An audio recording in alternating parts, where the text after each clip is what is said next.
Reconciliation. Almost 31 years, this TV series has explored a wide variety of issues related to peace, social and economic justice, the environment, and nonviolent social change. We especially provide opportunities for the public to hear voices and viewpoints that are rarely heard in mainstream media. You have heard this smart advice: think globally and act locally. This pertains very well to the climate crisis. In this month's program, we'll explore how people can work locally to protect the climate, especially by urging local governments to take strong actions at the local level. We'll approach this from several angles. We'll consider specific actions local governments anywhere can take to meet bold goals and protect the climate. Ordinary people can help. Recently, the city of Olympia, Washington, committed to achieving dramatic community-wide reductions in greenhouse gas emissions. These emissions are the human-driven cause of the climate crisis, the breakdown of the natural balance that has existed, and the destruction that we're seeing through hurricanes and wildfires. Olympia is also talking with Lacey and Tumwater, adjacent cities, about developing a common climate action plan that would cover all three of these cities. We need to urge our county government to take strong actions too, and people everywhere can do that in their own local communities, your own city, town, county, and state. We have three guests who will help us explore the topic.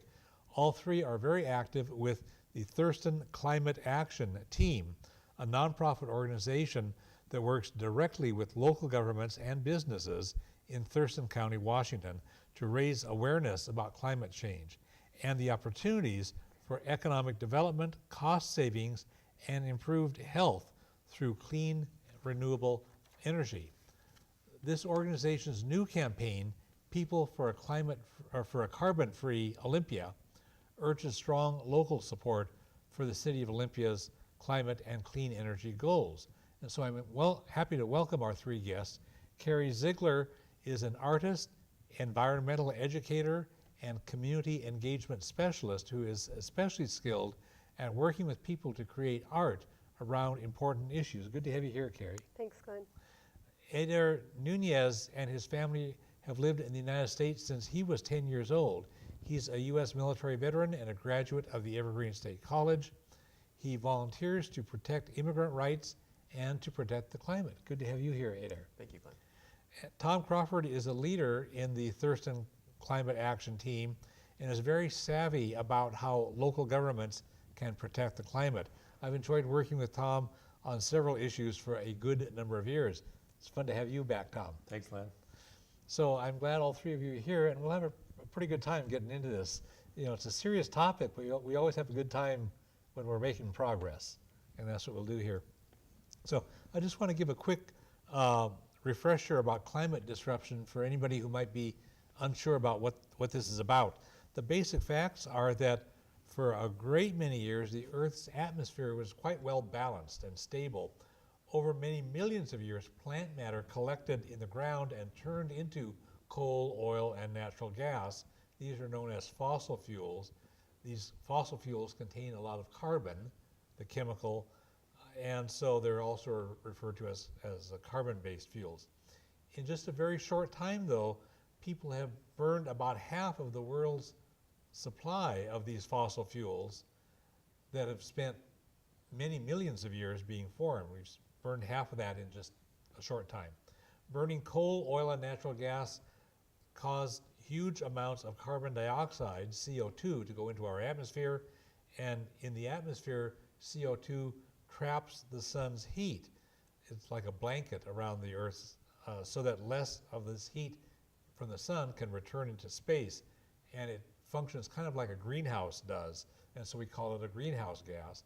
And there are some other kinds of important greenhouse gases too, like methane, which is not only part of cow farts, but it's also emerging from the fracking process where they use for extracting oil and natural gas from difficult settings. So anyway, all of this increases the temperatures of land and ocean, and these temperatures then disrupt the climate. They cause droughts, heat waves, wildfires, storms, heavy rainfall, and flooding. And scientists really have reached consensus about this, just like scientists have reached the consensus that smoking tobacco is bad for your health. It's about the same level of percentage of consensus. And nowadays, the only people disputing the smoking dangers are people getting paid by the tobacco companies, and likewise, pretty much the only people denying the climate crisis are people who are on the take from the oil and coal and natural gas companies. So that's the basic sense of what we're facing. Tom, I want to start with you. We're going to show on the TV screen for the viewers at home a flow chart that illustrates the emissions that come from these greenhouse gases. And tell us what the the flow chart shows.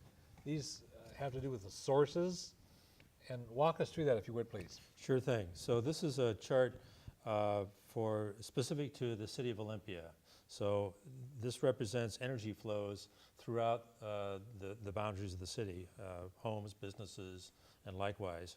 And as you said, there are two components to it. On the left, you see the sources of energy that are used to heat and provide transportation for buildings and cars and vehicles throughout the city.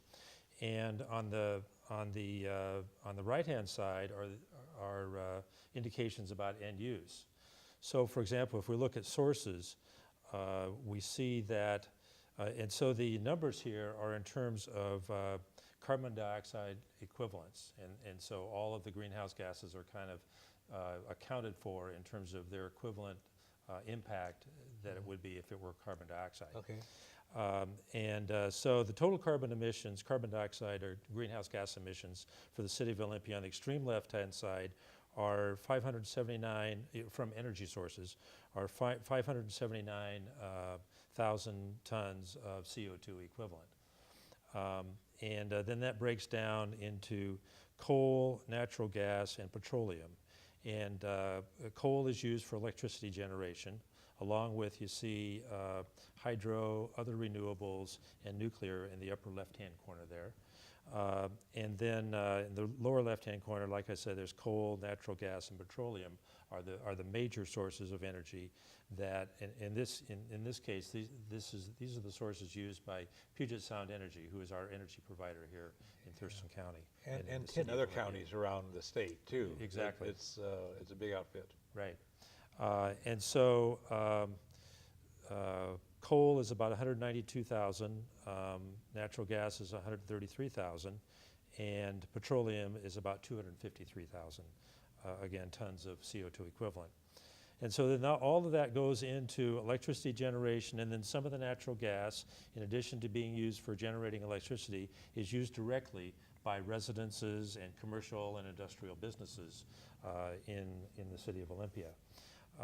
And so you see that flow shows roughly, the size of the flow, the yellow and the red and the brown down below shows roughly the proportion of energy that that comes from these sources and is used in the city of Olympia. And so then that breaks out on the right-hand side into residential as 126,000 tons of CO2 equivalent, commercial about 185,000 tons, and industrial about 14,000 tons of CO2 equivalent. And then transportation, which is burning petroleum primarily, uses 253,000 tons of CO2 equivalent. So again, the total number on the right hand, the total number on the left-hand side should match, and in fact, we find that they do, 579,000 tons of carbon dioxide equivalent. So that's kind of what this chart shows. So it's pretty good indicators of where to look for savings and reducing our carbon dioxide emissions. Yeah, I found that fascinating when you provided that to me when we were preparing for the program. I found it fascinating because it helps you get a handle on it, and you can break the problem down into the different parts. So you can see, wow, that's a lot of coal. Well, that's because Puget Sound Energy burns a lot of coal to generate electricity, and we need to get them off of coal. And we'll talk about that later in the program. Right. But we can look at each of these, and I think it's interesting that to solve big complex problems like the climate crisis, a good strategy is to break it down into some parts. Once you understand how the big picture works, break it down into some parts like what you've done there, or break it down into a community by community basis. So these are Olympia data from 2014, and so that's a way you can track these things for, like we're taping this program now in late 2017. In future years, people can track that, and other communities could do this too. And this is what exciting is, that if we can break it down, then each community can take responsibility for its own particular situation. And then when you add that all together, it solves problems at the bigger scale. So this leads me to ask you then, Tom, about the Thurston Climate Action Team, and I've appreciated the work that you and the other TCAT people have been doing for several years now. Can you tell us briefly about Thurston Climate Action Team, and then later on in the interview we'll get into some more details, but just basically, what is it? Sure. It's a group of volunteers, an all-volunteer organization. It was formed in 2008, incorporated as a nonprofit in 2009. Our first major project, I won't go into detail, but first major project was a partnership with the Thurston Economic Development Council to create an energy efficiency program that could be helpful to residential customers of PSC, or homeowners and other folks in homes throughout the county, to help them reduce their energy usage, thereby reducing their energy bills and also bringing down greenhouse gas emissions by doing that. So that was a 3-year federally funded project we wrote the proposal for, and like I say, partnered with the Economic Development Council for. And then as that project wound down, we pursued some other things and tried to look at questions about like the chart that we were just talking about. Where's our energy come from? What are our greenhouse gas emissions in the county and the various cities? And then we also tried to promote some things like community solar. There was a new community solar law passed by the state of Washington, provided some incentives for communities to come together and build solar installations on public buildings. And we also got involved in doing some greenhouse gas inventory work countywide. We got involved in a survey of Thurston County residents about their attitudes toward climate change and clean energy. And then more recently, and we'll talk about this too, we've been getting a lot more active with some of the local governments to really encourage them to take some of the steps that you referred to earlier. Yeah, great, thanks. I appreciate at your website, which is www.thurstonclimateaction.org. At the top bar across the top, there's a resources section, and there's a lot of just good basic stuff there. So if somebody can go there and get grounded in the basic facts that can help somebody move ahead, whether you're going through your organization's activities or other climate-related things. I want to check with you, Eder. The climate crisis exists all over planet Earth. I mean, there's something about the Earth where everything is just all connected, right? But some of us burn a lot more fossil fuels than other folks geographically. And I wonder, can you share some insights into geographical or cultural aspects Just tell us how you see these. Okay, sure thing, Glenn. So the way I see it, as I'm listening to Tom, talk about the technical aspects of what's going on, my experience as an immigrant really informs this. In particular, being from Latin America, I came to understand early on in my life that there is no right way to be. I guess there's just cultures, and cultures do their thing.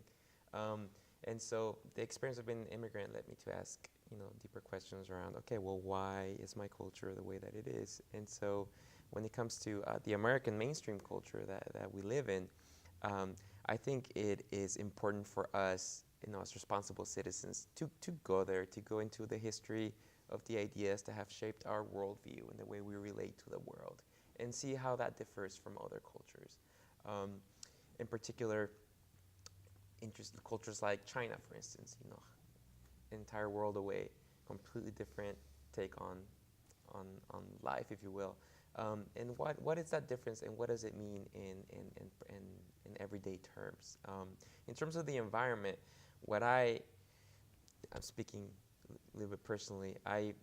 What I've seen is a tendency in the culture that we live in the mainstream American culture, to perhaps compensate in little ways for a sense of almost having lost a sense of deeper connection to the natural cycles and flows of life.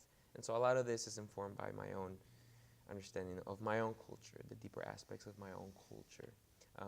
But I think it's important for us to recognize that even though there is a lot of work that we're doing and we're accomplishing on the level of our understanding and our technical approach to the solution, I think there is a lot we need to do as individuals in our relationship to ourselves and to our environment, and then as a culture, how it is that we relate to each other and to nature in general. So some of that gets into not just the head level, but the heart level too, and the community level, about how we see ourselves in our place in the world, or our place in the natural world, not just the political or social world.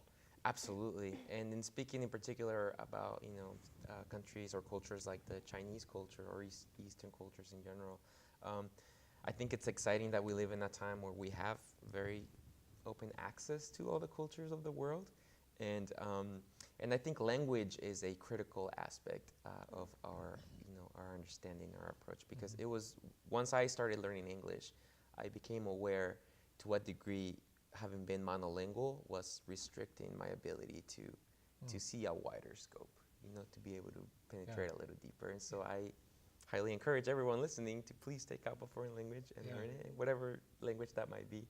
But I think it's an important part of this. There's some other international comparisons I think that are interesting.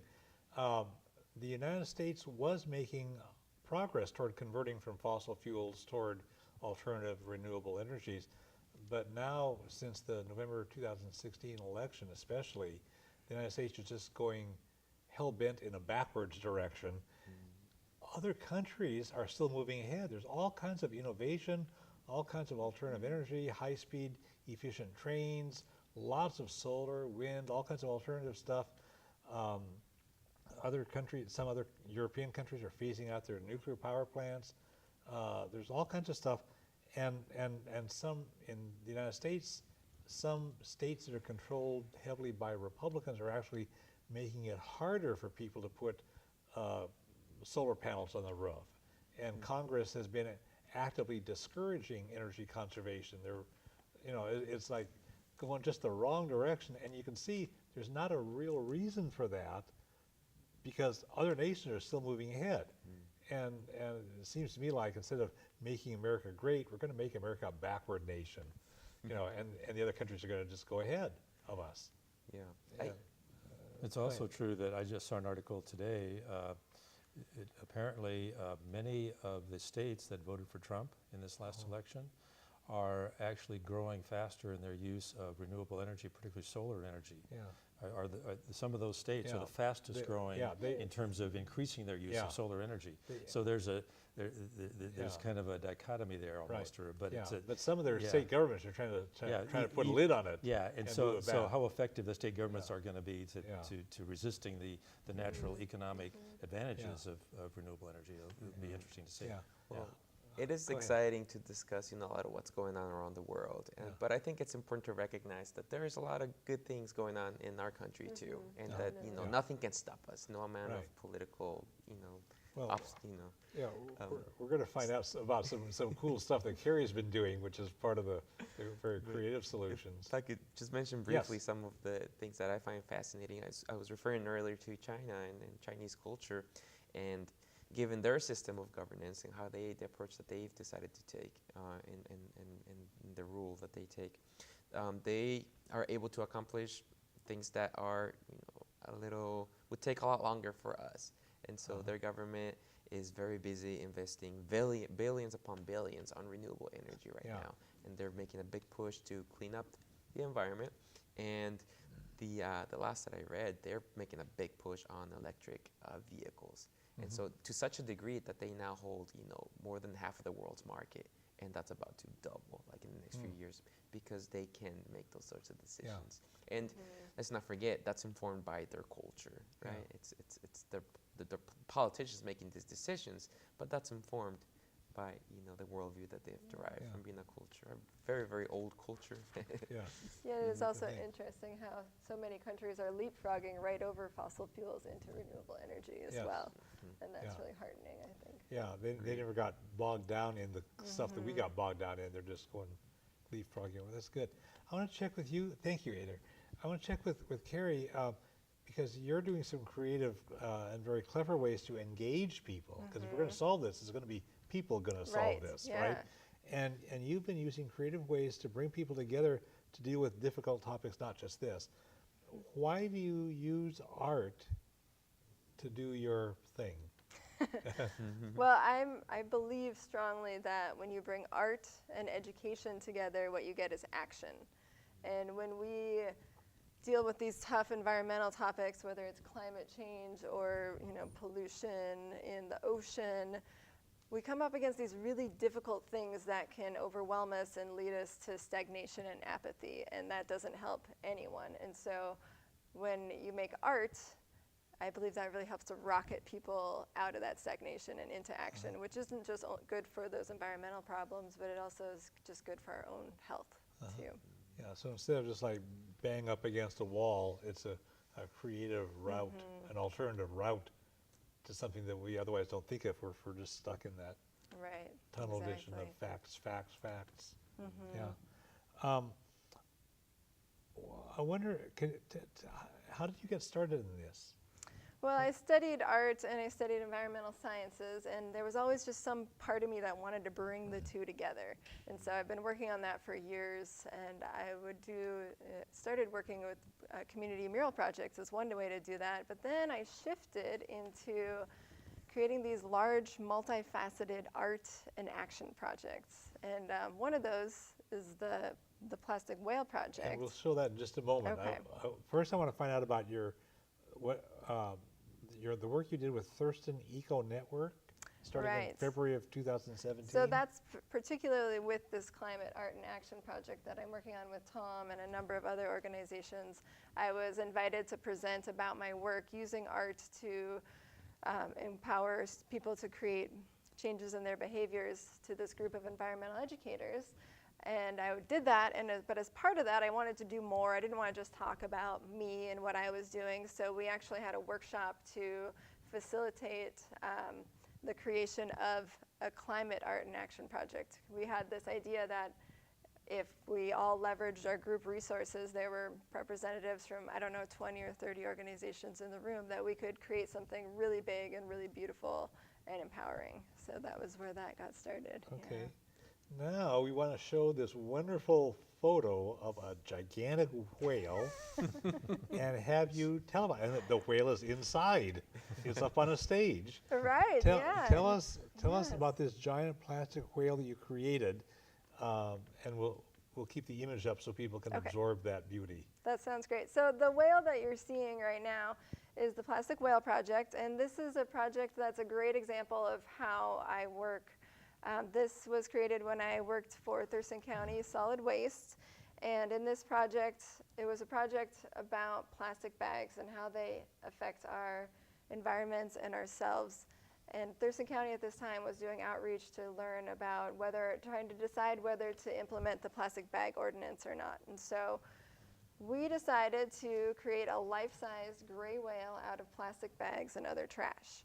And so how this worked was I would go into classrooms and community groups and teach about plastic bags. We would go over some really tough topics. I mean, nobody likes to hear about how thousands of marine mammals die every year from ingesting plastics, right? So this was some tough stuff, but in response, everybody, all 900 plus people, were able to make art. And they all made a different part of the whale. So young kids participated by cutting and braiding the used plastic bags they brought from home. High school students designed and built the inner skeleton of the whale, which you can see on the other side, not on this particular image.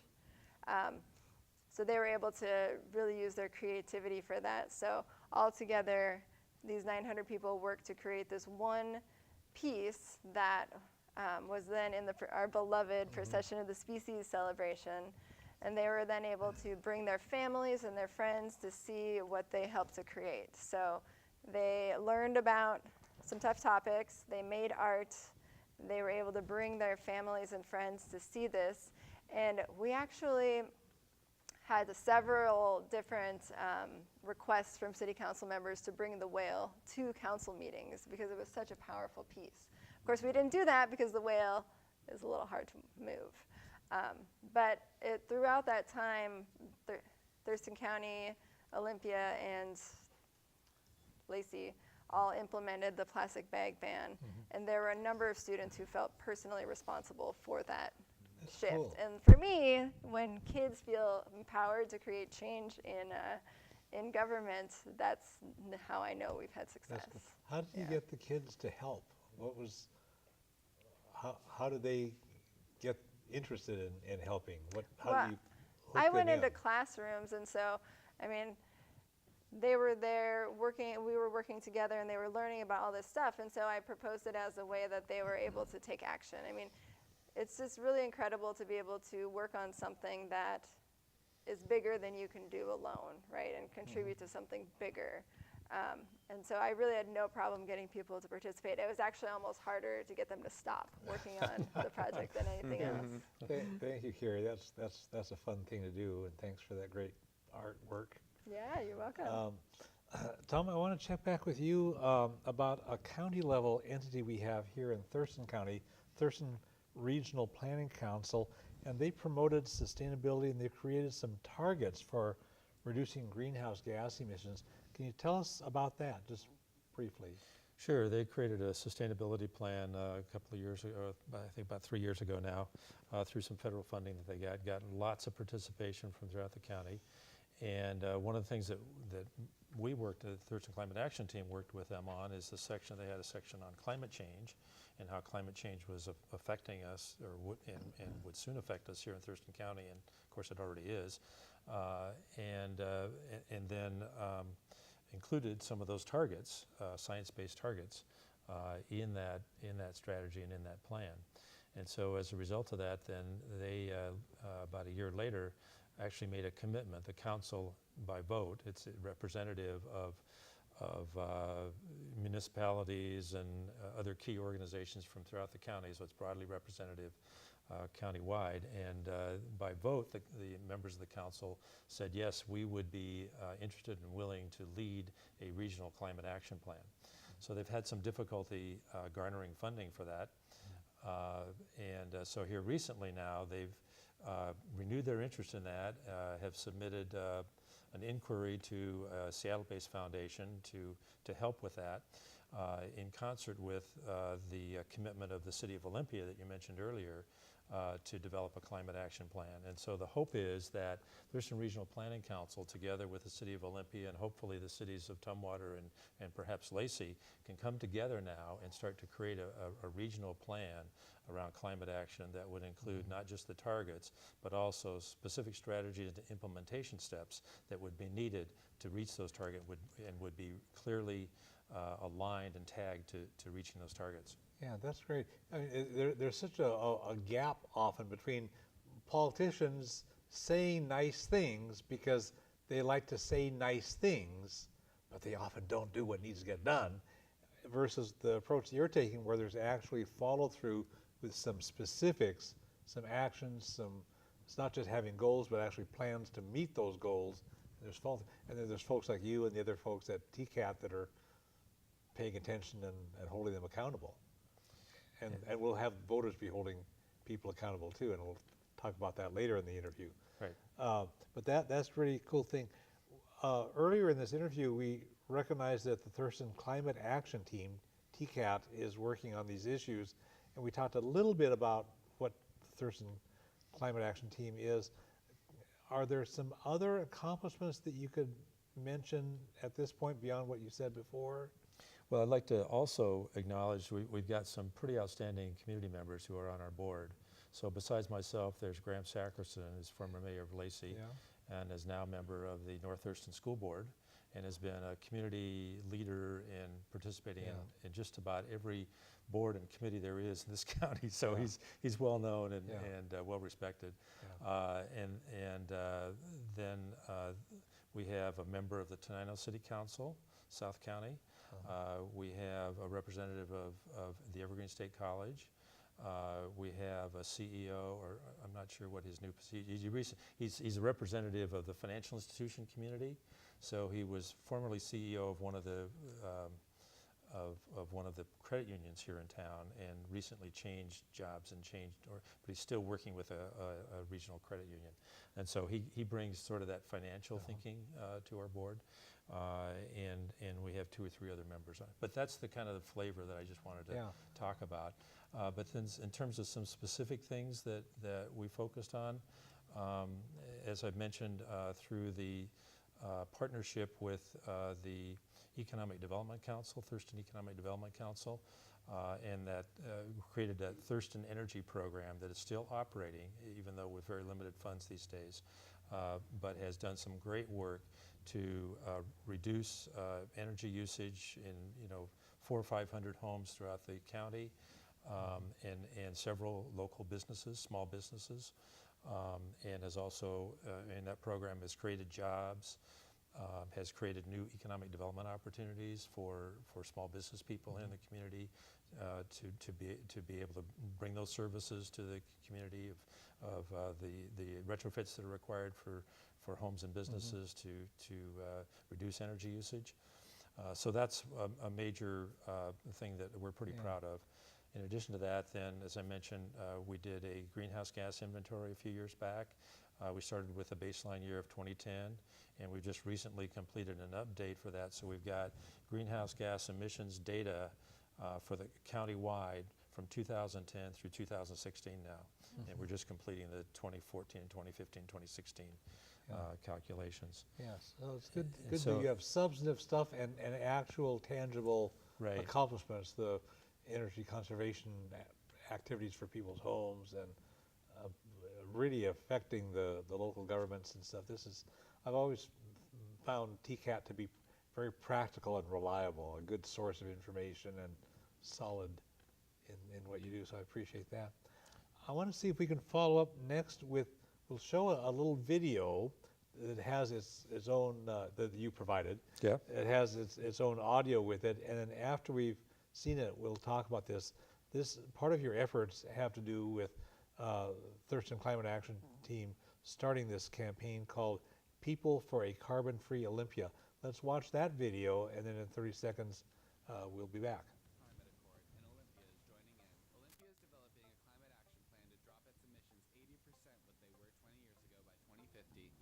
The world's fastest growing technology, clean energy, and people for a carbon-free Olympia are working hard to make sure it happens. What can you do to help? Like our page on Facebook to find calls to action, stop by a meeting, and show your support for a greener Olympia on the cutting edge of technology. People for a carbon-free Olympia, where the future's always greener.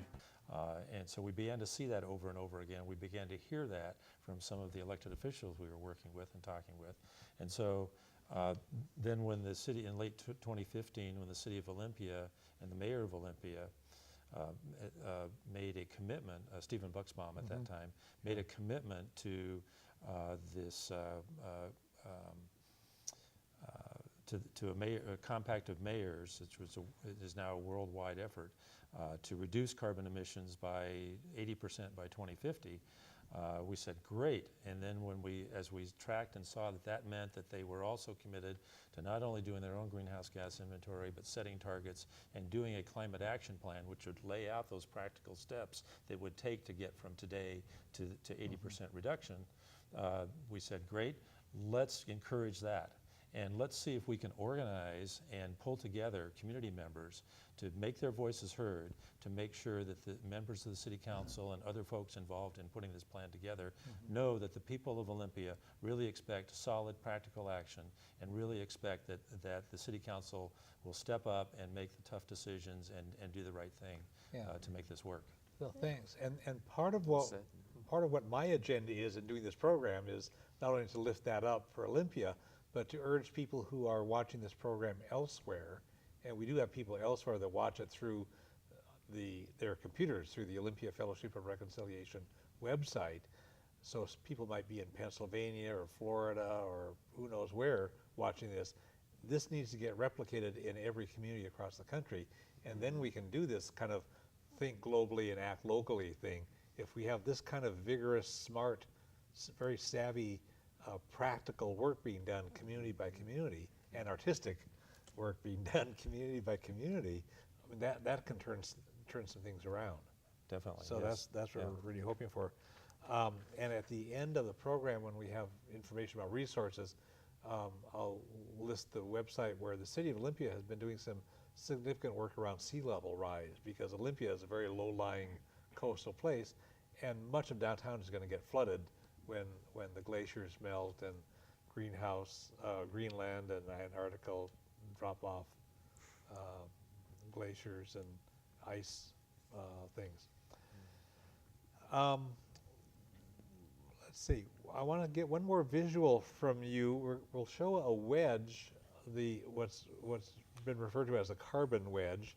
So in order to reduce the damage to our climate, we absolutely have to reduce the amount of coal and oil and natural gas, these carbon-based fossil fuels that we burn. Can you explain the carbon wedge that the viewers are seeing on their screens? Sure. So the idea behind this is to start to help us, in this case, the City of Olympia, start to answer the question, well, where are the main areas that we should be looking at to reduce our greenhouse gas emissions sufficiently to get to our 2050 goal? So you'll see on the left-hand side where the numbers go from 100 up to 900. So that's, again, greenhouse gas emissions in 1,000 metric tons of CO2, carbon dioxide equivalent.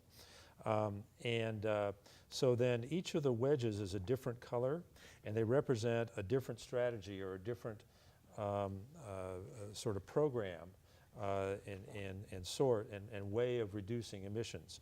And the first three, and so let me back up a minute. So the line that goes up from 600, so again it's roughly 600,000, as we saw on the earlier slide, 600,000 tons of carbon dioxide equivalent annually. And so the line going up represents what we could expect with population growth and economic growth and that sort of thing if we did nothing, if there were no action taken. And so the first three wedges represent policies, federal policies and federal and state policies that are already in place and that represent the expected impact or the hoped for impact of those policies on bringing that greenhouse gas emissions level down from what would be expected with business as usual. And this was developed before the Trump regime started rolling back sensible policies? This was developed at the point where these policies had not been rolled back. Right, yeah, so And actually, two of the policies are state policies, which Trump would yeah, have no right. influence on. Yeah, but Right. just so we have a context of where we're at in this political crisis that we're in, Right. because the do-nothing approach is going to get vastly worse if these guys get their way. Yeah, this was done in March of 2017. Yeah. So, yeah. so a couple months into the, Yeah. the Trump regime. But not serious damage yet. Right, right. Yeah. So, so the first wedge is national fuel efficiency standards, which are federal policy. Yeah. The second wedge is the Washington's renewable portfolio standard. A few years back, several years back, there was an initiative, I-937, that passed that required utilities in this state to include an increasing percent of their energy from renewable sources. Yeah. You know, like solar and wind and that sort of thing.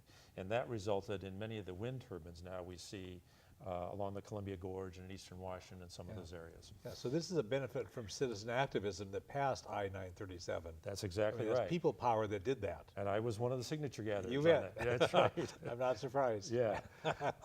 And then the third wedge is there's been a Washington Energy Code, which is more stringent than national energy codes, put in place that applies to buildings in the state of Washington and the standards they need to meet in order to over time reduce their energy usage.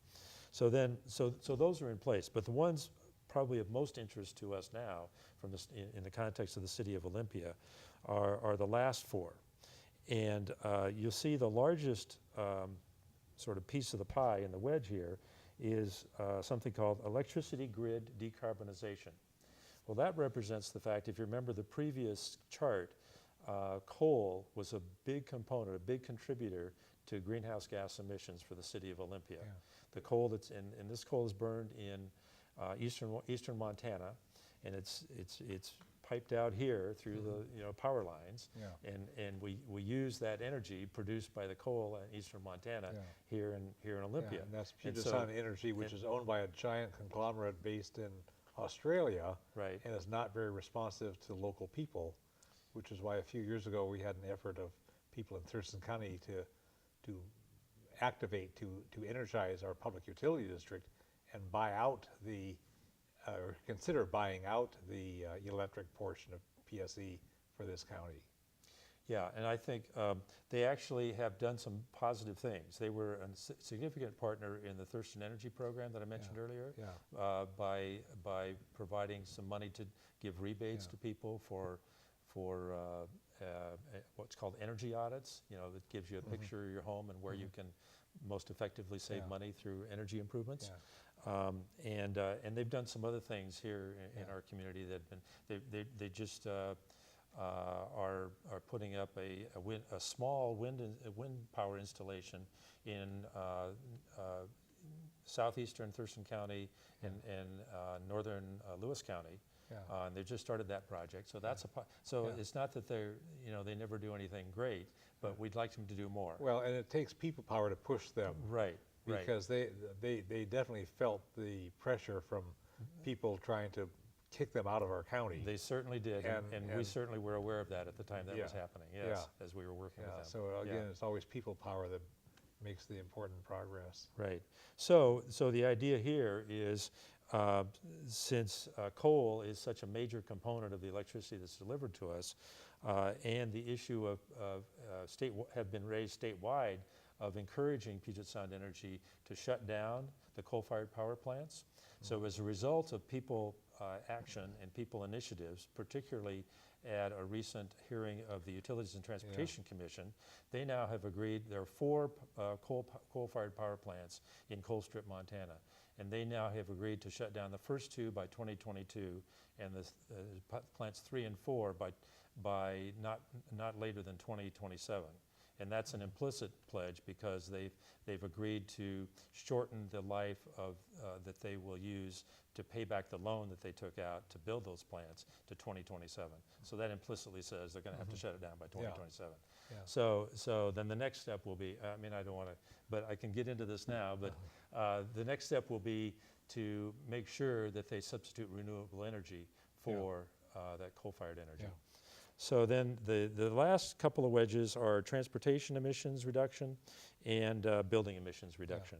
And those are significant, but not quite as significant as the coal. But those are things that local governments can do. So, Definitely. we got to have it's like think globally and act locally.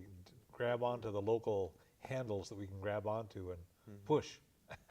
Thanks. Well, an example of Yeah. the local government taking action on the PSC issue was that the cities of Olympia and Tumwater both passed resolutions that they delivered to that commission, and that played a big part, I think, in that PSC Yeah. decision. Great, Yeah. thanks. I want to get back to you, Eder. We've talked about things that people are doing in various ways. We've talked about some practical stuff, and all three of you really have your ears to the ground. You know what the public is at, different parts of the public. Everybody has different access. Could you share some insights into how to get people to help work on these kinds of things, on any of these kinds of efforts we're talking about? How do we hook people into these things? Well, I could speak to my own personal experience because I fit the profile of being kind of apathetic and just kind of living a very conventional head in the sand kind of existence. And so once I began studying at Evergreen, I started, I was exposed to an education that was trying to make connections between the actions that we take in the world and the culture and the values that inform those actions.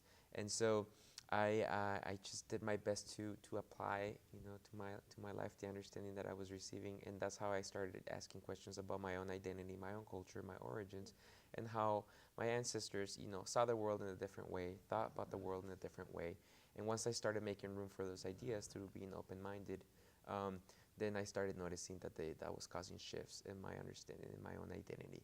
And that it led me to realize that a lot of my perceived needs were perceived, they weren't actual needs. And then I bring this up because I'm interested in asking questions around our energy use and how much energy we think we need.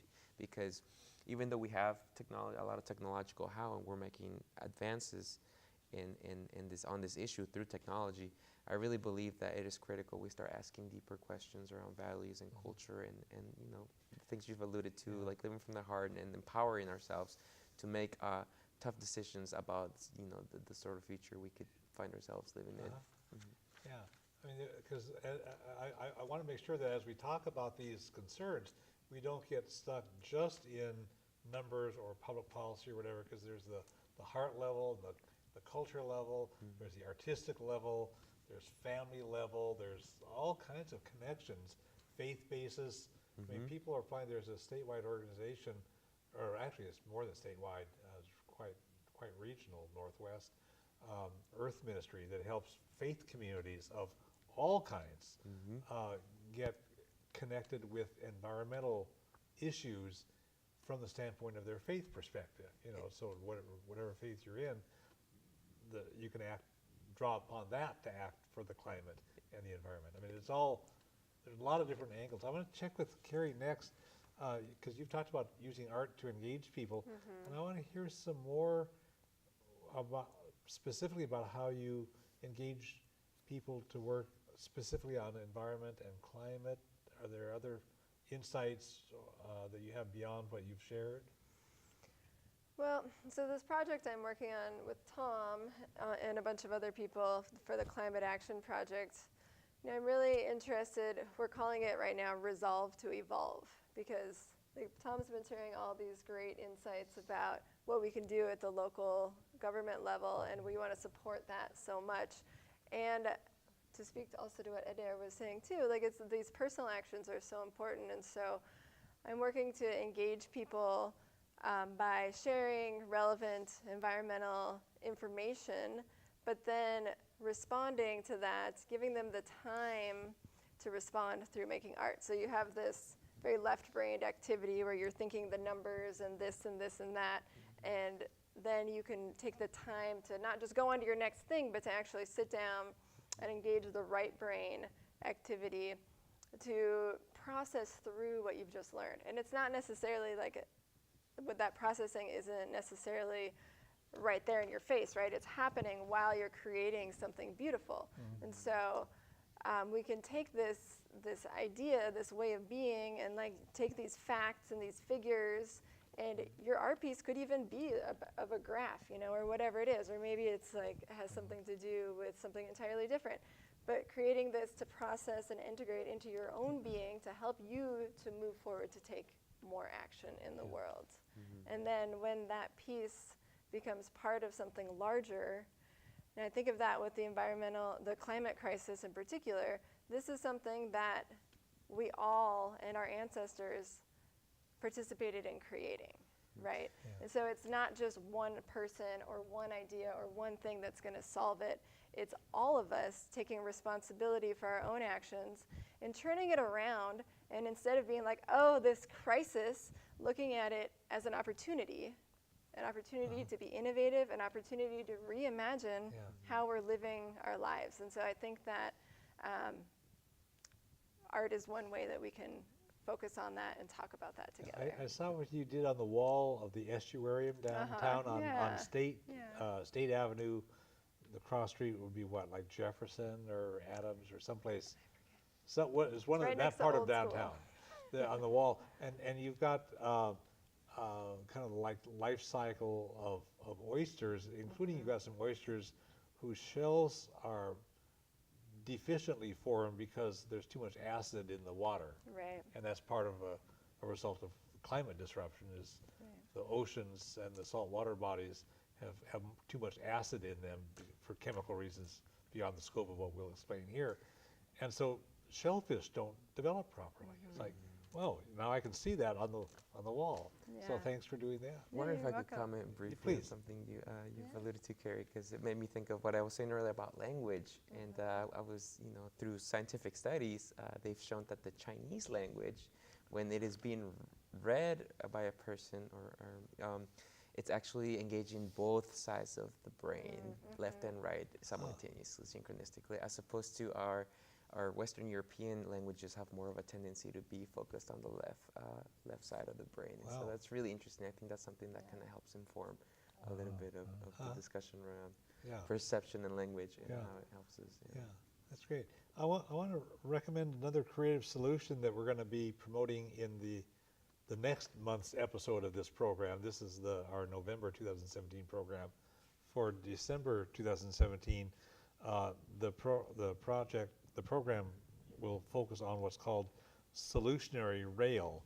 It's been described as a people-powered campaign to electrify America's railroads and open corridors to a clean energy future.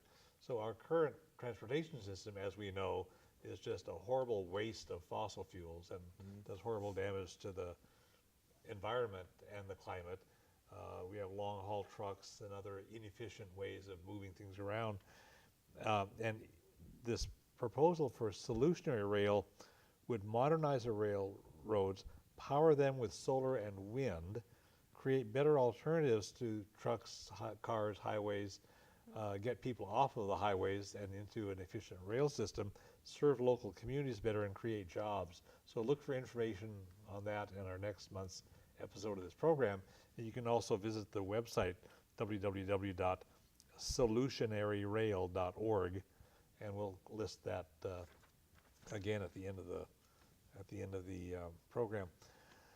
We're almost out of time. I just want to revisit this point that a lot of politicians have learned how to say nice things about the climate and then not follow through with specific actions. They figure, like, I've said the nice stuff, that's punched your ticket, and that's all I need to do, to get reelected.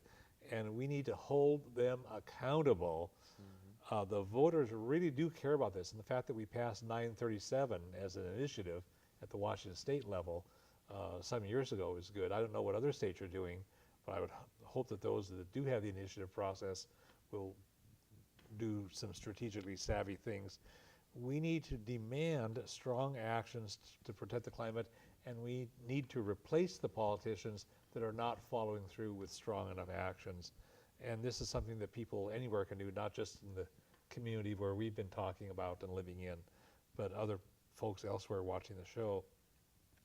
I was excited to hear that the city of Portland, Oregon decided recently to go 100% renewable. I don't remember what the time frame was, but that policy helped them make a decision to prohibit some big energy projects that otherwise would have gotten serious consideration. But they said, no, we're not going to go there, and we're not going to allow that kind of stuff inside the city limits of Portland, Oregon.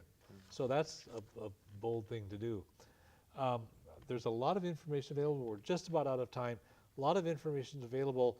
During the interview, we mentioned some information sources, and we will post more on the Olympia Fellowship of Reconciliation's website, www.olympiafor.org. Click TV programs, scroll down to November 2017, and next to the link for watching this program, the program title being Urge Local Governments to Meet Climate Goals, next to the link for watching the program will be a document that you can click, and that will have a list of about a dozen sources of information, and so that'll help. We'll have your website on there, www.plasticwhaleproject.com, and also carriezeigler.com that has more about your artwork. We'll have thurstonclimateaction.org. People can watch the video for Carbon-Free Olympia. We'll have the link for that, and a bunch of other stuff. People can subscribe to the Sea Level Rise Response Planning e-newsletter at www.olympiawa.gov/subscribe, because the City of Olympia really is trying to take action about the fact that we're going to get flooded out in the next few decades here. So throughout this TV series long run, continuously since February of '87, we've tackled hard issues. We've confronted serious problems head on, and we've also proposed solutions with a can-do attitude. So it's scary, but we can work hard and solve these problems. And we've done that again during this hour with Carrie and Eder and Tom. The climate crisis is serious. It threatens human civilization and billions of lives. It demands actions that are both immediate and strong. Nice talk won't get us there, and rolling back the progress we made is certainly not going to get us there. The federal government really is in a very suicidal kind of denial, and decent people who are not corrupted by big oil companies and coal companies need to take action with a positive can-do attitude. Millions of people, not just the three of you, are working on this around the world, and it's fun to see what people are doing in their own unique settings, geographically, culturally, religiously, in different places. And we also need to reach out to people who are not yet engaged. Let's find ways to reach people so that we can overcome the psychological barriers for people being too afraid to deal with this or feeling they're too powerless. We need to devise strategies to bring people around on that, because the future of planet Earth and the people who live here absolutely depend on what we do. You can get information about a lot of issues through the Olympia FOR website, www.olympiafor.org. We are all one human family. We share one planet. We can create a better world, but we all have to work at it. And the world needs what you uniquely have to offer.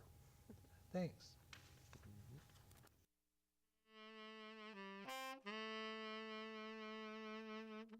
Mm-hmm.